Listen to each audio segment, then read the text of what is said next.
Good morning, my dear students. So in the previous class, we are going to discuss one of the very important topic here in this topic is called journal entries. Okay. So on topically, so there are one of the very important problems ನಾವು solve ಮಾಡಿದ್ವಿ. ಓಕೆನಾ? ಅದರಲ್ಲಿ first problem ಆಗಿತ್ತು. So ಯಾವ ರೀತಿ ನಾವು journal ಎಂಟ್ರಿನ pass ಮಾಡ್ತೀವಿ. ಓಕೆನಾ? ಸೊ ಯಾವ ರೀತಿ ಪ್ರಾಬ್ಲಮ್ ಮಾಡಬೇಕು ಅನ್ನೋದು ನಮಗೆ ಗೊತ್ತಾಯ್ತು. ಓಕೆನಾ? ಯಾವ ರೀತಿ ರೂಲ್ಸ್ ಅನ್ನು ಅಪ್ಲೈ ಮಾಡ್ಕೊಂಡು ಪ್ರಾಬ್ಲಮ್ ಮಾಡಬೇಕು ಅನ್ನೋದು ಗೊತ್ತಾಯ್ತು. ಓಕೆನಾ? So that is one of the very important problem for 12 marks in your examination. 100% section ನಲ್ಲಿ ನಿಮ್ಮ ಎಕ್ಸಾಮ್ ಅಲ್ಲಿ 100% ಫಸ್ಟ್ ಕ್ವೆಶ್ಚನ್ ಓಕೆನಾ ಏನಾಗಿರುತ್ತೆ ಅದು 12 ಮಾರ್ಕ್ಸ್ ಗೆ ಇದ್ದೇ ಇರುತ್ತೆ. So journalise the following transactions in the books of some of the important persons. ಓಕೆನಾ? ಸೊ ಆ ಕ್ವೆಶ್ಚನ್ ಅನ್ನು ಕೇಳೇ ಹೇಳ್ತಾರೆ. ಓಕೆನಾ? ಹಂಗಾಗಿ ಆ ರೂಲ್ಸ್ ಅನ್ನು ಅಪ್ಲೈ ಮಾಡ್ಕೊಂಡು ನಾವು ಜರ್ನಲ್ ಎಂಟ್ರೀಸ್ ಏನು ಮಾಡಬೇಕಾಗುತ್ತೆ, ಪಾಸ್ ಮಾಡಬೇಕಾಗುತ್ತೆ. ಕ್ಲಿಯರಾ? ಹಾಗಾಗಿ ಆ ರೂಲ್ಸ್ ಅನ್ನು ತಿಳ್ಕೊಂಡು ಯಾವ ರೀತಿ ಜರ್ನಲ್ ಎಂಟ್ರಿ ಪಾಸ್ ಮಾಡಬೇಕು ಅನ್ನೋದು ನೀವು ಕರೆಕ್ಟ್ ಆಗಿ ತಿಳ್ಕೊಬೇಕು. ಕ್ಲಿಯರಾ? ಲಾಸ್ಟ್ ಕ್ಲಾಸ್ ಅಲ್ಲಿ ನಿಧಾನವಾಗಿ ಕೂಡ ಜರ್ನಲ್ ಎಂಟ್ರಿ ಯಾವ ರೀತಿ ಪಾಸ್ ಮಾಡಬೇಕು ಅಂತ ನಾನು ಹೇಳ್ಕೊಟ್ಟಿದ್ದೀನಿ. ಓಕೆನಾ? But today we will not discuss another one of the very important problem. ಕ್ಲಿಯರಾ? ಇವತ್ತು ಕೂಡ ಇನ್ನೊಂದು ಪ್ರಮುಖವಾಗಿರತಕ್ಕಂತ ಒಂದು ಪ್ರಾಬ್ಲಮ್ಸ್ ಅನ್ನು ನಾವು ಡಿಸ್ಕಸ್ ಮಾಡೋಣ. ಓಕೆನಾ? ಅದರಲ್ಲಿ ಸೊ ಪ್ರಾಬ್ಲಮ್ಸ್ ನಾನು ಬರೀತೀನಿ, ನೋಡ್ಕೊಳ್ಳಿ. ಆಮೇಲೆ ಆ ಪ್ರಾಬ್ಲಮ್ಸ್ ಅನ್ನ ಸೊ ಯಾವ ರೀತಿ ಸೊಲ್ಯೂಷನ್ ಮಾಡೋದು ಅಂತ ಹೇಳ್ಕೊಡ್ತೀನಿ. ಕ್ಲಿಯರಾ? ನೋಡಿ ಇಲ್ಲಿ ಪ್ರಾಬ್ಲಮ್ ನಂಬರ್ 2. ಓಕೆ, 12 ಮಾರ್ಕ್ಸ್ ಗೆ ವೆರಿ ಇಂಪಾರ್ಟೆಂಟ್ ಇದೆ. ಸ್ವಲ್ಪ ನೋಡಿಕೊಂಡು ಸೊ ನೀವೇನ್ ಮಾಡಬೇಕಾಗುತ್ತೆ, ಸೊ ಕಲ್ತ್ಕೋಬೇಕು. ಕ್ಲಿಯರಾ? Very very important problem. ಕ್ಲಿಯರಾ? ಸೊ ನೋಡಿ, so journalise the following transactions. Journalize the following transactions. Journalize the following transactions in the books of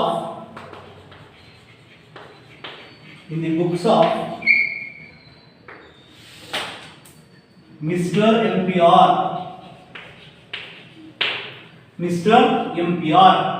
Journalize the following transactions in the books of Mr. MPR. ಇಲ್ಲಿ ನೋಡಿ, ಇಲ್ಲಿ transaction ಬರೀತೀನಿ ನೋಡಿ ಇಲ್ಲಿ. So 1/4/2017 business started with cash rupees 1,50,000. This is the first very important transaction. Today 1/4/2017 business started with cash rupees 1,50,000. Next ಮೂರನೇ ತಾರೀಕು 3/4/2017 goods purchased from Monisha. Goods purchased from Monisha rupees 36,000. Goods purchased from Monisha rupees 36,000. Next 5/4/2017 paid in the bank.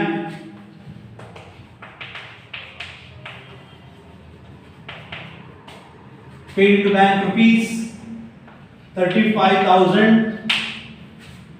Next 7/4/2017 insurance paid by check.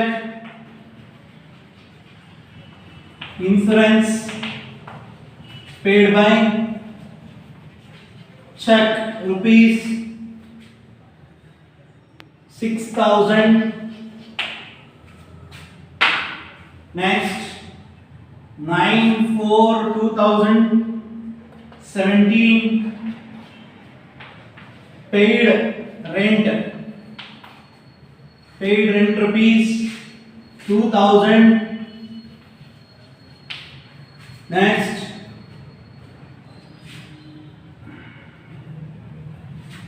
11/4/2017 interest received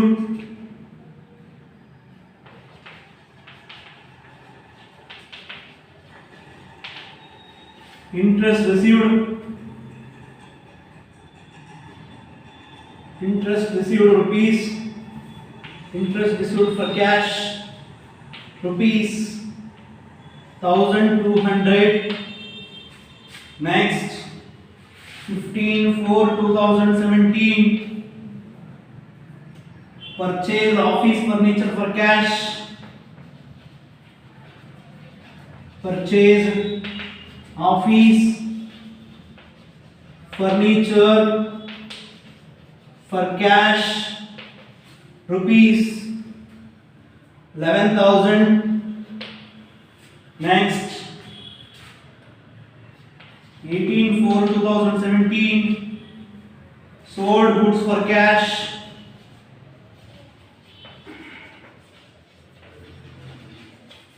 sold goods for cash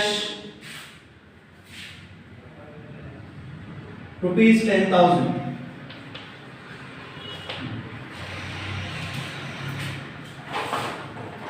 Today this is one of the very important problem.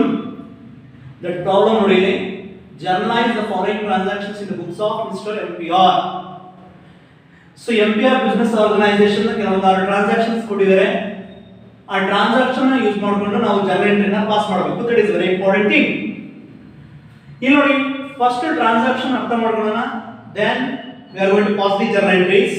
Okay 1/4/2017 ಅಲ್ಲಿ ಏನಾಗಿದೆ? Business started with cash rupees 1,50,000 1,50,000 ದುಡ್ಡು cash ಇಟ್ಕೊಂಡು ಒಂದು business organisation start ಆಗಿದೆ. Okay business started with cash rupees 1,50,000. ಆ ಒಂದು business start ಆದಾಗ ಒಂದು ಕ್ಯಾಶ್ ಬಂದಾಗ ಏನ್ ಎಂಟ್ರಿ ಪಾಸ್ ಮಾಡಬೇಕು ಅಂತ ಹೇಳಿದ್ರೆ cash account debit to capital account. ಓಕೆನಾ? ಸೊ ಕ್ಯಾಶ್ ಬರ್ತಾ ಇದೆ ಅಂದಾಗ ನಮ್ಮ asset cash asset increases in asset is debited, so that's why cash account debit to capital account. Cash ಸಂಸ್ಥೆಗೆ ಯಾರೇ ಪ್ರೊಪ್ರೈಟರ್ ತಗೊಂಡ್ಬರ್ಲಿ ಅದು ಕ್ಯಾಪಿಟಲ್ ಅಂತ ಕನ್ಸಿಡರ್ ಮಾಡ್ತೀವಿ. Capital is a liability. So liability rules ಏನಿರುತ್ತೆ? increases in liability is credited. ಓಕೆನಾ? ಬೇಕಾದ್ರೆ rules ತೆಗೆದು ನೋಡಿ. increases in liability is increases in capital is credited. So that's why cash account debit to capital account being a commenced business with cash. Okay ಇಲ್ಲಿಗೆ first transaction ಆಯಿತು. Next 3/4/2017 goods purchased from Monisha rupees 36,000. It is purely A credit transactions. Name ಕೊಟ್ಟಿದ್ದಾರೆ ಅಂದಿದ ತಕ್ಷಣ that is A credit transaction. ಅಂದ್ರೆ ದುಡ್ಡು ಬಂದಿಲ್ಲ, ಇನ್ನೂ ದುಡ್ಡು ಕೊಟ್ಟಿಲ್ಲ. ಓಕೆನಾ? ಪರ್ಚೇಸ್ ಮಾಡಿದೀವಿ ಗೂಡ್ಸ್ ನ, but we are not pay the money to concerned persons. ಓಕೆನಾ? ಸೊ ಹಾಗಾಗಿ that is purely credit transactions. Name ಕೊಟ್ಟಿದ್ದಾರೆ ಬಟ್ ನಾವಿನ್ನ ದುಡ್ಡು ಪೇ ಮಾಡಿಲ್ಲ. That is purely credit transaction. Okay so goods purchase ಆಗಿದೆ ಅಂದ್ರೆ ಬಂದಿದೆ goods. Purchases account debit to ಯಾರಿಗೆ ಅಕೌಂಟ್ ದುಡ್ಡು ಹೋಗಬೇಕು? ಸೊ ಯಾರಿಗೆ ಕೊಡ್ಬೇಕು ನಾವು? ಮೋನಿಶಾ. ಓಕೆನಾ? To Monisha account that is 36,000. Next 5/4/2017 paid into bank. ಬ್ಯಾಂಕಿಗೆ ದುಡ್ಡನ್ನ ಕಟ್ಟಿದೀವಿ, ದುಡ್ಡು ಹೋಗಿದೆ ಅಂದ್ರೆ bank it is called bank asset ಆ ಲಯಬಿಲಿಟಿನ ಅಸೆಟ್. ಈ ಬ್ಯಾಂಕಿಗೆ ದುಡ್ಡು ಕಟ್ಟಿದೀವಿ ಅಂದ್ರೆ ಬ್ಯಾಂಕಿನ ಆಸ್ತಿ ಜಾಸ್ತಿ ಆಗಬೇಕಾ ಕಮ್ಮಿ ಆಗಬೇಕಾ? ಜಾಸ್ತಿ ಆಗಬೇಕು. ಅವಾಗ increases in asset is debited. ಹಾಗಾಗಿ ಬ್ಯಾಂಕ್ ಅಕೌಂಟ್ ಡೆಬಿಟ್. ನಮ್ಮ ಹತ್ರ ಕ್ಯಾಶ್ ಇತ್ತು, ಬ್ಯಾಂಕಿಗೆ ಕಟ್ಟಿದೀವಿ ಅಂದ್ರೆ ದುಡ್ಡು ಕಡಿಮೆ ಆಯ್ತಾ ಜಾಸ್ತಿ ಆಯ್ತಾ? ಕಡಿಮೆ ಆಯ್ತು. ಡಿಕ್ರೀಸ್ ಆಯ್ತು ಅಸೆಟ್. ಅವಾಗ decreases in asset is credited. ಓಕೆನಾ? ಅವಾಗ bank account debit to cash account. Next 7/4/2017 insurance. Insurance is an expenses. ಓಕೆನಾ? Paid by the cheque rupees 6,000. Insurance ಅನ್ನ ಅಮೌಂಟ್ ಅನ್ನ ಕಟ್ಟಿದೀವಿ, ಚೆಕ್ ಮುಖಾಂತರ ಕೊಟ್ಟಿದೀವಿ. ಓಕೆನಾ? ಇಲ್ಲಿ ಯಾವುದೇ ಇದರಲ್ಲಿ ಚೆಕ್ ಅಂತ ಕೊಟ್ರೆ ಅದನ್ನ ನೀವು ಬ್ಯಾಂಕ್ ಅಂತ ಕನ್ಸಿಡರ್ ಮಾಡಬೇಕು. ಏನಂತ ಕನ್ಸಿಡರ್ ಮಾಡಬೇಕು? ಬ್ಯಾಂಕ್ ಅಂತ ಕನ್ಸಿಡರ್ ಮಾಡಬೇಕು. Cheque is nothing but a bank. Okay insurance expenditure ಆಗಿರೋದ್ರಿಂದ ಎಕ್ಸ್ಪೆಂಡಿಚರ್ ರೂಲ್ ಏನು ಹೇಳುತ್ತೆ? increases in expenditure is debited. So that's why insurance account is debit. ಓಕೆನಾ? ಟು ಬ್ಯಾಂಕ್ ಅಕೌಂಟ್ ಚೆಕ್ ಅಂತ ಇರೋದ್ರಿಂದ ಬ್ಯಾಂಕ್ ಅಂತ ಕನ್ಸಿಡರ್ ಮಾಡ್ತೀವಿ. ಯಾಕಂದ್ರೆ ಬ್ಯಾಂಕಿಂದ ದುಡ್ಡು ಹೋಗಿದೆ. ಬ್ಯಾಂಕಿನ ದುಡ್ಡು ಹೋಗಿದೆ ಅಂದ್ರೆ ಬ್ಯಾಂಕಿನ ಆಸ್ತಿ ಕಡಿಮೆ ಆಯ್ತಾ ಜಾಸ್ತಿ ಆಯ್ತಾ? ಕಮ್ಮಿ ಆಯ್ತು. decreases in asset is credited. Okay, so that's why insurance account debit to bank account. Next 9/4/2017 paid rent. ಬಾಡಿಗೆ ಕಟ್ಟಿದೀವಿ. paid rent ಅಂದ್ರೆ ಬಾಡಿಗೆ ಅಂತ. that is also expenditure. ಏನ್ ಎಂಟ್ರಿ ಪಾಸ್ ಮಾಡ್ತೀವಿ? Rent account debit to cash account. ಓಕೆನಾ? So rent ಕೊಡ್ತಾ ಇದ್ರೆ ನಮ್ಮ ಹತ್ರ ಇರತಕ್ಕಂತ ಕ್ಯಾಶ್ ಕಡಿಮೆ ಆಯ್ತಾ ಜಾಸ್ತಿ ಆಯ್ತಾ? ಕಮ್ಮಿ ಆಯ್ತು. ಅಸೆಟ್ ಕ್ಯಾಶ್ ಅಸೆಟ್ ಆಗಿರೋದ್ರಿಂದ decreases in asset is credited. So that's why cash account credit. Next 11/4/2017 interest received for cash. Interest received for cash. ಓಕೆನಾ? interest received ಮಾಡ್ಕೊಂಡಿದೀವಿ, ಕ್ಯಾಶ್ ಮುಖಾಂತರ ಬಂದಿದೆ, ನಮ್ ಕ್ಯಾಶ್ ಜಾಸ್ತಿ ಆಯ್ತಾ ಕಮ್ಮಿ ಆಯ್ತಾ? ಓಕೆನಾ, ಜಾಸ್ತಿ ಆಯ್ತು. ಅವಾಗ increases in asset is debited. ಓಕೆನಾ, ಅವಾಗ cash account debit to income, interest received income expenditure income. Income rule ಏನು ಹೇಳುತ್ತೆ? increases in income is credited, so that's why interest received credit ಮಾಡ್ಕೊತೀವಿ. ಇದೀನಾ, cash account debit to interest received account. Next 15/4/2017 purchased office furniture for cash. Office furniture ಅಂತಕ್ಕಂಥದ್ದು asset ಅಲ್ಲ ಲಯಬಿಲಿಟಿನ? Asset. Asset ಬರ್ತಾ ಇದೆ ಅಂದಾಗ ನಮ್ಮ ಆಸ್ತಿ ಏನಾಗಬೇಕು? ಜಾಸ್ತಿ ಆಗಬೇಕು. increases in asset is debited. ಹಂಗಾಗಿ office furniture account debit. So office furniture ನ ಖರೀದಿ ಮಾಡ್ತಾ ಇದೀವಿ ಅಂದ್ರೆ ನಮ್ಮ ಹತ್ರ ಕ್ಯಾಶ್ ಕಡಿಮೆ ಆಗ್ಬೇಕಾ ಜಾಸ್ತಿ ಆಗ್ಬೇಕಾ? ಕಡಿಮೆ ಆಗ್ಬೇಕು. decreases in asset is credited to cash account. Okay, next 18/4/2017 sold goods for cash. ಓಕೆನಾ, sold goods for cash. Goods ಅನ್ನ ಸೇಲ್ ಮಾಡಿದೀವಿ ಅಂದ್ರೆ ಕ್ಯಾಶ್ ಬರ್ತಾ ಇದೆ ಅಂದ್ರೆ ನಮ್ಮ ಅಸೆಟ್ ಜಾಸ್ತಿ ಆಗಬೇಕು ಕಮ್ಮಿ ಆಗಬೇಕು? ಜಾಸ್ತಿ ಆಗಬೇಕು. increase in asset is debited to cash account debit to ಏನಂತ ಹೇಳ್ತೀವಿ? Sales account. Sales sold is nothing but a sale ಅಂತ ಅರ್ಥ. Income expenditure, that is income. Sale ಮಾಡ್ತಾ ಇದ್ದೀವಿ, ದುಡ್ಡು ಬರ್ತಾ ಇದೆ, income. increases income is credited to sales account. ಓಕೆನಾ, ಹಾಗಾಗಿ ಸೊ ಈ ರೀತಿಯಾಗಿ ನಾವು ಜರ್ನಲ್ ಎಂಟ್ರಿನ ನಾವೇನ್ ಮಾಡ್ತೀವಿ? ಡೆಬಿಟ್ ಮತ್ತೆ ಕ್ರೆಡಿಟ್ ರೂಲ್ ಅನ್ವಯಿಸಿಕೊಂಡು ನಾವು ಎಂಟ್ರೀಸ್ ನ ಪಾಸ್ ಮಾಡ್ತೀವಿ. It is very important. ಓಕೆನಾ, ನಿಮ್ಮ ಫ್ಯೂಚರ್ ಕೂಡ ಮುಂದೆ ಈ ಒಂದು ರೂಲ್ಸ್ ಬೇಕಾಗುತ್ತೆ. ಹಾಗಾಗಿ ಆ ರೂಲ್ಸ್ ಅನ್ನು ಅಪ್ಲೈ ಮಾಡಿಕೊಂಡು ನಾವು ಜರ್ನಲ್ ಎಂಟ್ರೀಸ್ ಏನ್ ಮಾಡಬೇಕು? ಪಾಸ್ ಮಾಡಬೇಕು. ಕ್ಲಿಯರಾ? ಈಗ ನೋಡಿ ಇಲ್ಲಿ ಯಾವ ರೀತಿ ಪಾಸ್ ಮಾಡ್ತೀವಿ ಅನ್ನೋದು ಒಂಚೂರು ನೋಡ್ಕೊಳ್ಳಿ. That is one of the very important thing. Okay,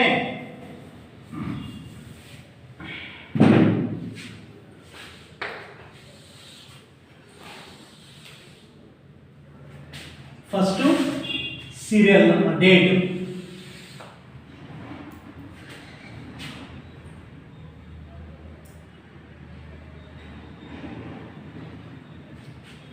next particulars column, ledger for you, debit to credit. Okay, ಇಲ್ಲಿ ಮೇಲ್ಗಡೆ ಬರೀಬೇಕು, ಇಲ್ಲಿ ಒಂದು ಲೈನ್ ಬರೀಬೇಕು, ಇದಕ್ಕೆ ಒಂದು ಮಾರ್ಕ್ಸ್ ಇರುತ್ತೆ. Journal entries in the books of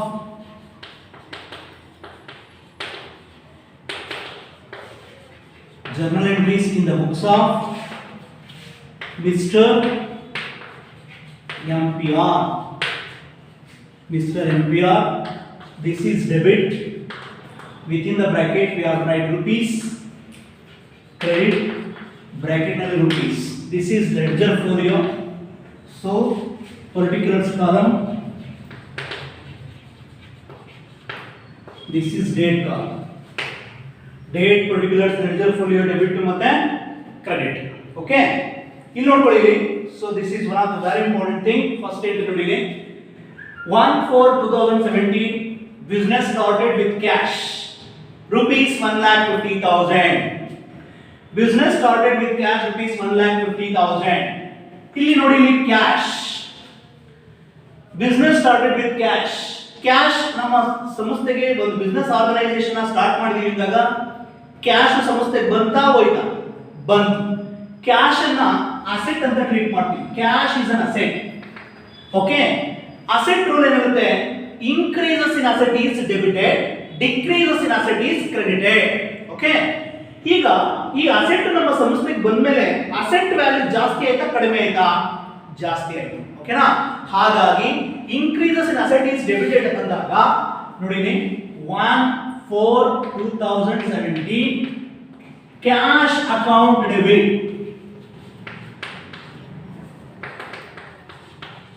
cash account debit. ಒಬ್ಬ ಪ್ರೊಪ್ರೈಟರ್ ಯಾವುದೇ ಒಂದು ಸಂಸ್ಥೆಗೆ ದುಡ್ಡನ್ನು ತಗೊಂಡ್ಬಂದಿದ್ದಾನೆ ಅಂದಾಗ ಅದು ಕ್ಯಾಪಿಟಲ್ ಆಗುತ್ತೆ. ಓಕೆನಾ, ಕ್ಯಾಪಿಟಲ್ ಅಸೆಟ್ ಲಯಬಿಲಿಟಿನ? Capital is a liability. ಓಕೆನಾ, ಸೊ ಕ್ಯಾಪಿಟಲ್ ಒಂದು ರೂಲ್ ಇದೆ, increases in capital is credited, decreases in capital is debited. ಓಕೆನಾ, ಈ ಕ್ಯಾಪಿಟಲ್ ನಮ್ಮ ಸಂಸ್ಥೆಗೆ ಬಂದಿದೆ, ಕ್ಯಾಶ್ ನಮ್ಮ ಸಂಸ್ಥೆಗೆ ಬಂದಿದೆ ಅಂದ್ರೆ ಕ್ಯಾಪಿಟಲ್ ಜಾಸ್ತಿ ಆಯ್ತಾ ಕಮ್ಮಿ ಆಯ್ತಾ? ಜಾಸ್ತಿ ಆಯ್ತು. increases in capital is credited. Okay, to capital account, to capital account. Okay, so ಎಷ್ಟು ಅಮೌಂಟ್? 1,50,000 debit, 1,50,000 credit. ನರೇಶನ್ ಬರಬೇಕು. being started business with cash, started business with cash. So this is called narration.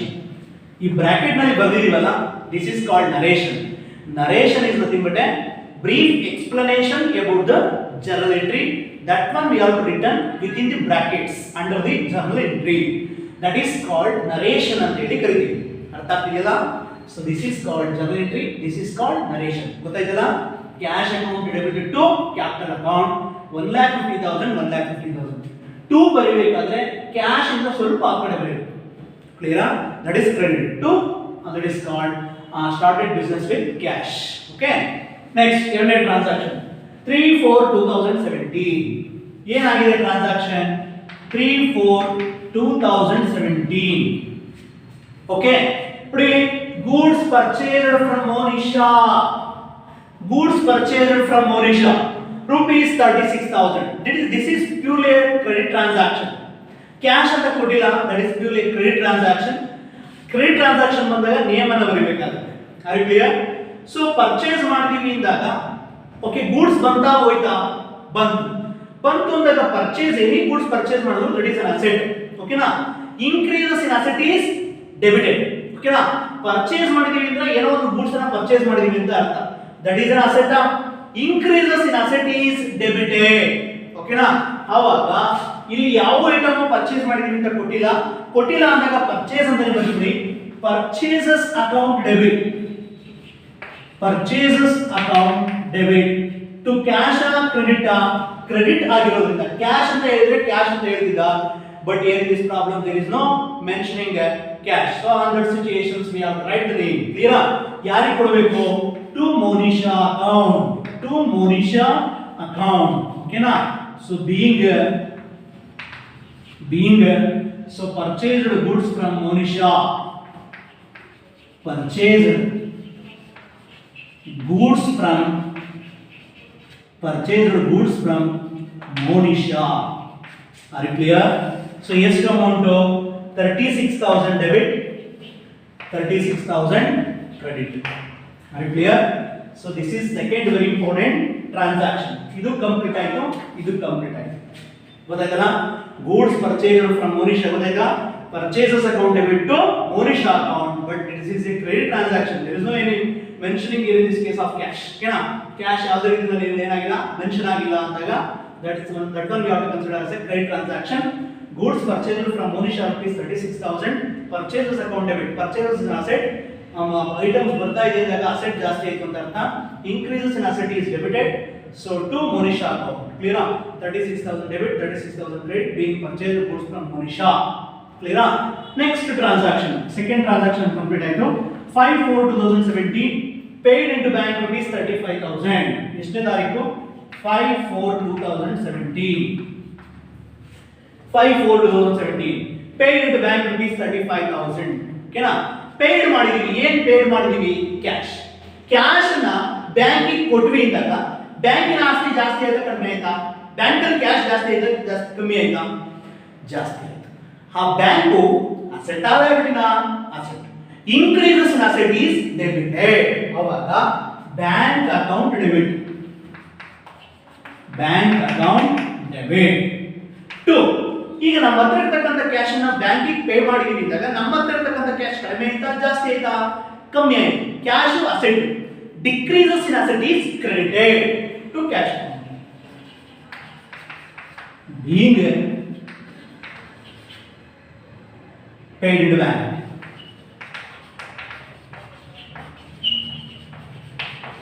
is to 35,000 debit, 35,000 credit. 35,000 debit, 35,000 credit. Are you clear?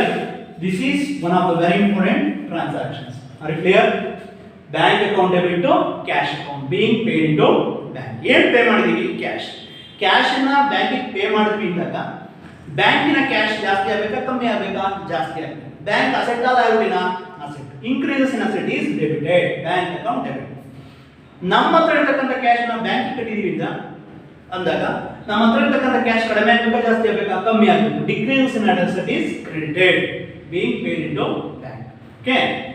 Next, 7/4/2017 ಕ್ಲಿಯರಾ ಏನು insurance paid by cheque ₹6000 insurance paid by cheque insurance pay ಮಾಡಿದೀವಿ cash ಅಲ್ಲಿ ಕೊಟ್ಟಿಲ್ಲ cheque ಮುಖಾಂತರ ಕೊಟ್ಟಿದ್ದೀವಿ cheque is nothing but bank ಓಕೆನಾ insurance ಅನ್ನೋದು income expenditure pay ಮಾಡ್ತಾ ಇದೀವಿ ಇದ್ದಾಗ ಕ್ಲಿಯರಾ increases in expenditure is debited ಹಾಗಾಗಿ insurance account debit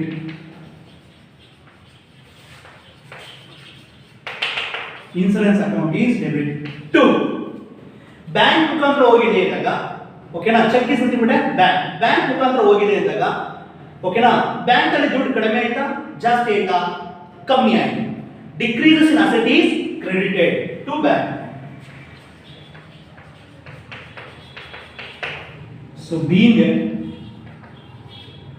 insurance paid by check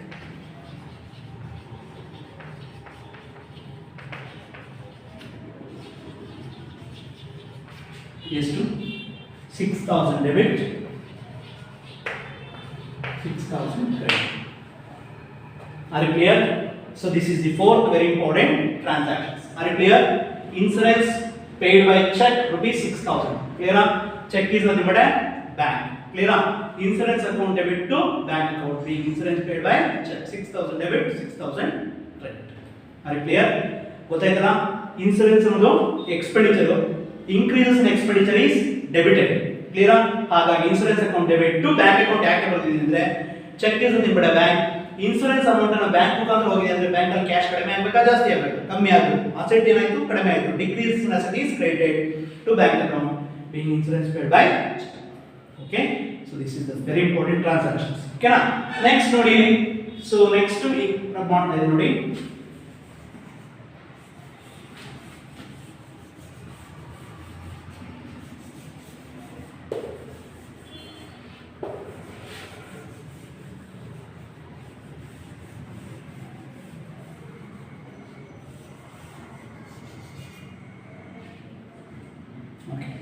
ಇದು ಆಮೇಲೆ ಬಿಟ್ಟು ಮಾಡ್ತೀನಿ ಫಸ್ಟ್ ನೋಡಿ ಇಷ್ಟಾಯ್ತು ಎಷ್ಟಾಯ್ತು 1 2 3 4 ಟ್ರಾನ್ಸಾಕ್ಷನ್ ಆಯ್ತು next fifth one 9/4/2017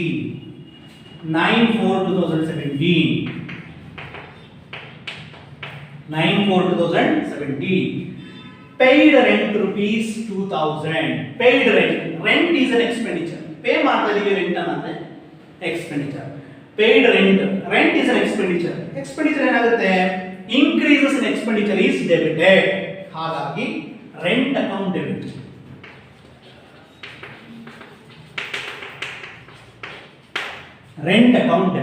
okay so ಈ ರೆಂಟ್ ಅನ್ನ ಕೊಡ್ತಾ ಇದೀವಿ ಅಂದಾಗ ನಮ್ಮಲ್ಲಿರ್ತಕ್ಕಂಥ ಕ್ಯಾಶ್ ಕಡಿಮೆ ಆಯ್ತಾ ಜಾಸ್ತಿ ಆಯ್ತಾ ಈಗ ಬಾಡಿಗೆ ಕೊಡಬೇಕು ನಮ್ಮ ಹತ್ರ ದುಡ್ಡು ಎಷ್ಟು ಇದೆ ಅಷ್ಟರಲ್ಲಿ ಅಷ್ಟು ಅಮೌಂಟ್ ಅನ್ನ ಕೊಡಿದೀವಿ ಅಂದ್ರೆ ನಮ್ಮ ಕ್ಯಾಶ್ ಕಡಿಮೆ ಆಯ್ತಾ ಜಾಸ್ತಿ ಆಯ್ತಾ ಕಮ್ಮಿ ಆಯ್ತು asset cash is nothing but an asset decreases in asset is credited to cash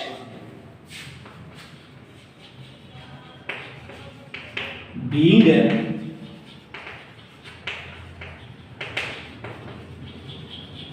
paid rent is to 2000 2000 debit to 2000 credit are you clear very simple paid rent ₹2000 rent is an expenditure so that's why increase in expenditure is debited rent account debit so when we have to pay the rent on that situations we decreases the cash is an asset so when it decreases in asset is credited okay na so that's why cash account being paid rent clear next is complete rent next 11/4/2017 interest received for cash ₹1200 okay na 11/4/2017 ಇಲ್ಲಿ ನೋಡಿ ಏನಾಗುತ್ತೆ so 11/4/2017 okay ನಾ ಇಲ್ಲಿ ಏನಾಗುತ್ತೆ ನೋಡಿ paid interest received for cash ₹1200 interest receive ಮಾಡ್ಕೊಂಡಿದೀವಿ cash ಮುಖಾಂತರ interest receive ಮಾಡ್ಕೊಂಡಿದೀವಿ ಅಂದ್ರೆ ನಮಗೆ ಕ್ಯಾಶ್ ಬಂತಾ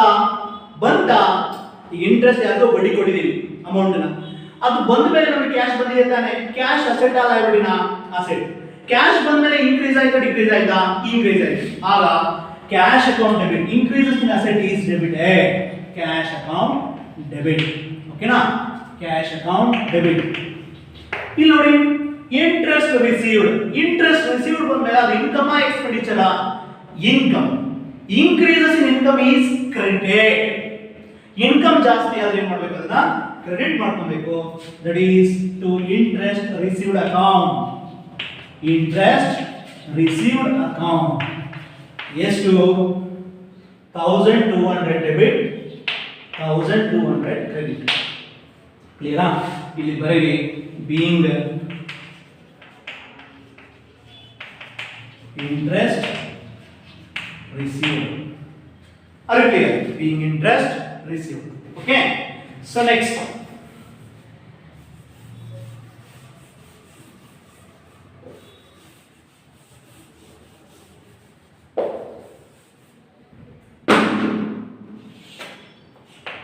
Next ನೋಡಿ ಈಗ ಟ್ರಾನ್ಸಾಕ್ಷನ್ಸ್ ಕಂಪ್ಲೀಟ್ ಆಗಿದೆ ನೆಕ್ಸ್ಟ್ ಇದು ಆಯ್ತು ನೆಕ್ಸ್ಟ್ ಇನ್ ಹೇಳಿದೆ ನೋಡಿ 15/4/2017 purchased office furniture for cash office furniture ಅಂತ ಇದೆ as asset liability ನ asset increases in asset is debited ಹಾಗಾಗಿ office furniture account debit date ಆಗಿ 15/4/2017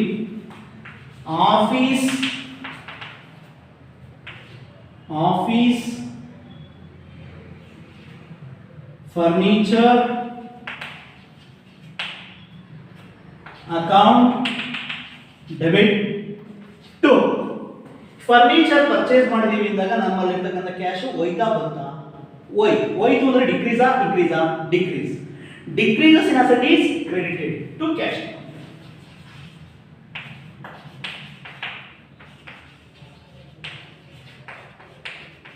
being purchased office furniture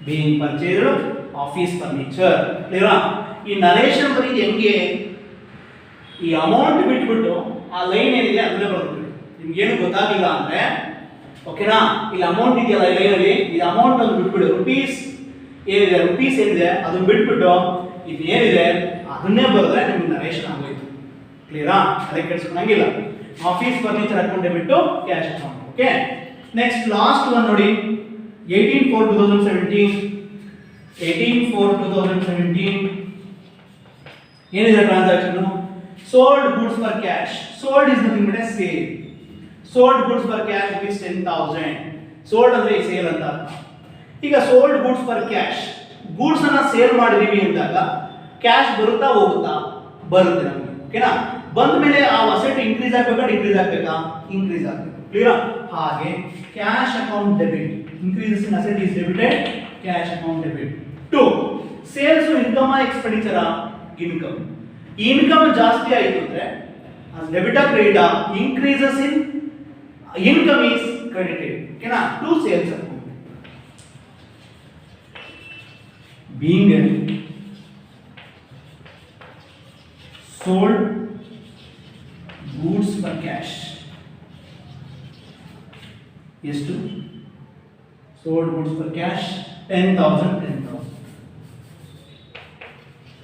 debit 10,000 credit are you clear so is further you will get 12 marks are you clear so ನೋಡಿ very easy ಈ problems ಅನ್ನು ಮಾಡಬೇಕಾದ್ರೆ ಸ್ವಲ್ಪ rules apply ಆಗಬೇಕು ಈಸಿಯಾಗಿ ಈ ಪ್ರಾಬ್ಲಮ್ಸ್ ಅನ್ನು ಮಾಡಬಹುದು ಕಲ್ತ್ಕೊಂಡ್ಬಿಟ್ರೆ it is very easy to solve this type of problems okay ನೋಡ್ಕೋಬೇಕು ಅದು ಏನಾಗಿದೆ ಟ್ರಾನ್ಸಾಕ್ಷನ್ ಬ್ಯಾಂಕ್ ಕ್ಯಾಶ್ ಅಲ್ಲಿ ಏನಾಗಿದೆ ಸ್ವಲ್ಪ ಏನು ಬರ್ತಾ ಇದೆಯಾ ಹೋಗ್ತಾ ಇದೆಯಾ ಇನ್ಕಮ್ ಎಕ್ಸ್ಪೆಂಡಿಚರ್ ಅನ್ನೋದು ನಿಮಗೆ ಗೊತ್ತಾದ್ರೆ ಆರಾಮಾಗಿ ಮಾಡ್ತೀರಾ ಒಂದು ಎಕ್ಸಾಂಪಲ್ ಕೊಡ್ತೀನಿ ನೋಡಿ insurance paid by cheque insurance ಕಟ್ತಾ ಇದೆ cheque is nothing but a bank insurance income expenditure income increases in income is insurance income expenditure increase in expenditure is debited so insurance debited ಅಂದ್ರೆ insurance amount debit insurance amount bank ಮುಖಾಂತರ ಹೋಗ್ತಾ ಇದೆ ಅಂದ್ರೆ bank ಅಲ್ಲಿ ದುಡ್ಡು ಕಮ್ಮಿ ಆಯ್ತಾ ಜಾಸ್ತಿ ಆಯ್ತಾ ಕಮ್ಮಿ ಆಯ್ತು ಡಿಕ್ರೀಸಸ್ ಇನ್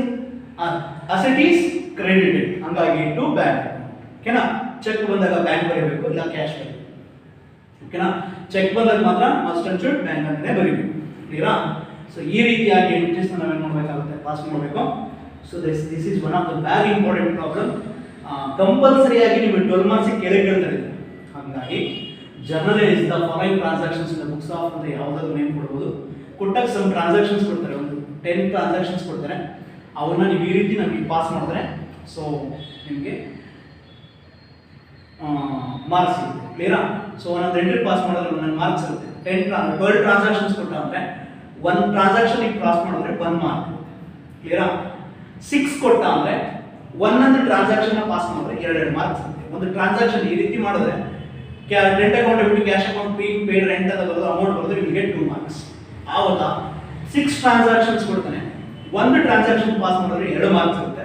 ಟೋಟಲಿ 12 ಮಾರ್ಕ್ಸ್. ಓಕೆನಾ? ಸಮ್ ಸಿಚುಯೇಷನ್ಸ್ ಏನಾಗುತ್ತೆ, ಸೊ ಏನು ಮಾಡ್ತಾನೆ, ಸೊ 12 ಟ್ರಾನ್ಸಾಕ್ಷನ್ಸ್ ಕೊಡ್ತಾನೆ, ಒಂದೊಂದು ಎಂಟ್ರಿ ಪಾಸ್ ಮಾಡಿದ್ರೆ 1 ಮಾರ್ಕ್ ಇರುತ್ತೆ. ಕ್ಲಿಯರಾ? ಹಾಗಾಗಿ ವೆರಿ ಈಸಿ, ಕಲ್ತ್ಕೊಂಡ್ಬಿಟ್ರು ಅಂದ್ರೆ ವೆರಿ ಈಸಿ. ಸೊ ಈಸಿಯಾಗಿ ನಾವು ಇದನ್ನ ಪ್ರಾಬ್ಲಮ್ ಮಾಡ್ಬೋದು. ಕಂಪಲ್ಸರಿ 12 ಮಾರ್ಕ್ಸ್ಗೆ ಕೇಳ್ತಾರೆ. ಕ್ಲಿಯರಾ? So this is the second very important problem. Okay, so in the next class ಅಲ್ಲಿ so we are going to discuss another one of the very important problem regarding to the journal entries. Okay, thank you.